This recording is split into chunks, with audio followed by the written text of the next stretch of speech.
before we start complaining too much about the cold air we're in for right now? I don't know, Richard. I think a lot of our locals are kind of cheering for some snow this year, at least from people that have asked me if we're going to see some. But there's a lot of excitement, yeah.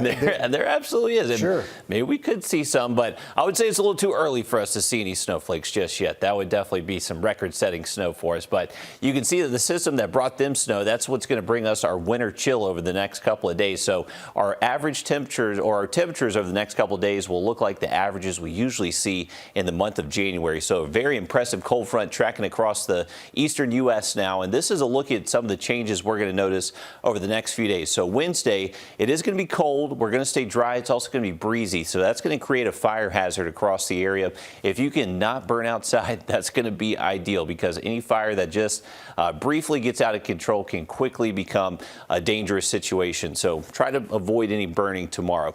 Thursday is when we're going to see our coldest morning. That's when those morning lows will be below freezing. That's when the freeze watch is in effect. That will likely turn into a freeze warning tomorrow. And then Friday, we'll likely see another morning freeze with those low temps down to the low 30s.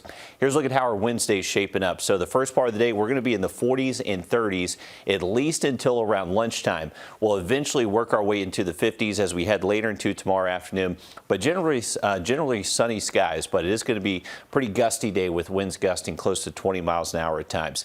And then the freeze watch comes into play. So our freeze watch is in anticipation of those freezing temperatures Thursday morning. So this will likely turn into a freeze warning as we head into tomorrow. The freeze warning already in effect north and west of us. They're expecting those freezing temperatures out there by early tomorrow. Here's our wake up temps Thursday. So anywhere from the upper 20s to low 30s. If you have sensitive plants, pets outside, make sure you're protecting them over the next couple of nights. Definitely going to be very cold out there, because along with these cold temps, we still got some breezy conditions to deal with. So this is our wind chill early Wednesday.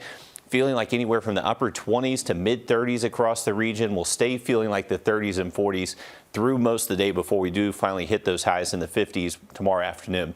Thursday morning, remember, that's going to be our coldest morning, and still just a little bit of wind will make it feel that much colder for us, and we're expecting those temps to feel like the 20s. High temperatures Thursday should be close to 60, and then we'll just kind of continue that warming trend Friday into the weekend.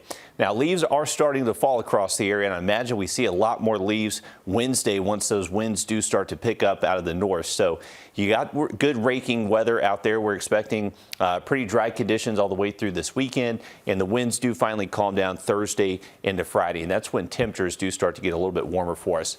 Here's a quick look at that 7-day forecast for the weekend. High temperatures back into the mid 70s, and we should hang on to the 70s even early next week. Thank you, Riley. Georgia Governor Brian Kemp.